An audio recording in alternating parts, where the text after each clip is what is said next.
I love the idea of storytelling and using set design to tell stories and just the world of film.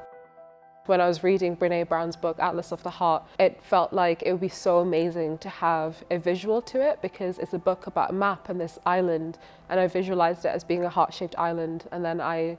decided it would be quite fun and interesting to explore creating this world that is in this book that has really helped me understand the complexities of different emotions, because there might be happiness and sadness, but within those words you can break it down so much.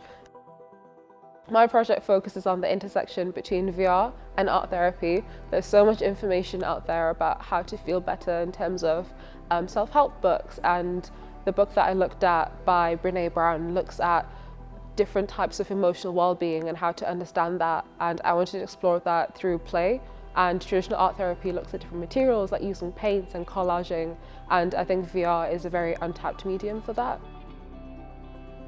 I want to try and visualize a space where you are encouraged to feel a specific way. For example, if you're in a room with pink lights and soft fluffy lighting, you might feel calm and you might feel welcome, you might feel happy, you might feel feelings of love, whereas if you're in a room with bright blue lighting, perhaps you're encouraged to feel a little bit more like you're by the seaside and you're very calm and all your anxieties are cured, as opposed to just bright red intense lighting. And I think with VR it was a lot of fun to play around with that, because you don't have all the other senses that you do have in the real world. All you have is your visuals and you have the sounds, and then that kind of helps you to zone in a little bit. What was really challenging about designing this project was actually the technical process, because you always assume you know more than you know until you actually have to start building something. So going from designing my island in Blender and having a 2D mesh and then extruding that and creating it into like this substantial looking island, and then being like, cool, I have my file, let's export it, and then putting it into Unreal Engine and actually realizing, oh wait, this does not look the way I wanted it to, or actually these two different softwares understand meshes and materials and textures as two completely different things. And then I actually had to do a lot of sitting back and learning and realizing that I have to talk more to my tutors, I have to talk more to other people who know this software, and watching YouTube videos about being like, I know how to create this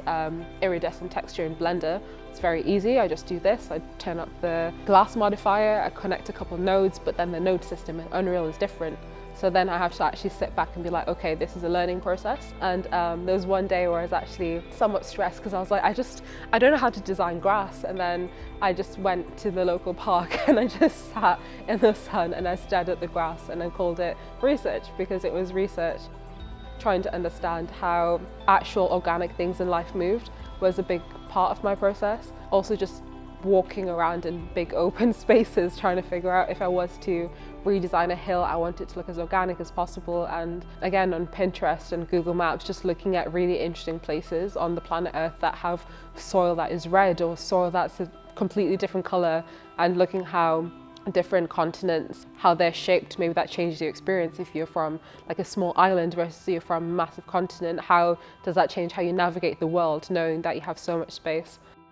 I'm really grateful that I got to give myself a proper chance in this project to explore all my different interests as it relates to VR and art and healthcare, as someone who wants to be a trained psychotherapist one day but is currently not there. I think VR within the world of art therapy makes things so much more accessible, because sometimes there's people who are completely non-verbal, but they experience things, they take in the same stimuli that we do, and maybe they just need a different type of play to express that. And sometimes people do generally love materials and paints and colors and textures and fabrics, whereas some people maybe generally do have a love of technology. And I think that just makes the world of not just art therapy and the world of healthcare and self-help, it just makes everything a lot more accessible when we have those open conversations about respecting different creative practices.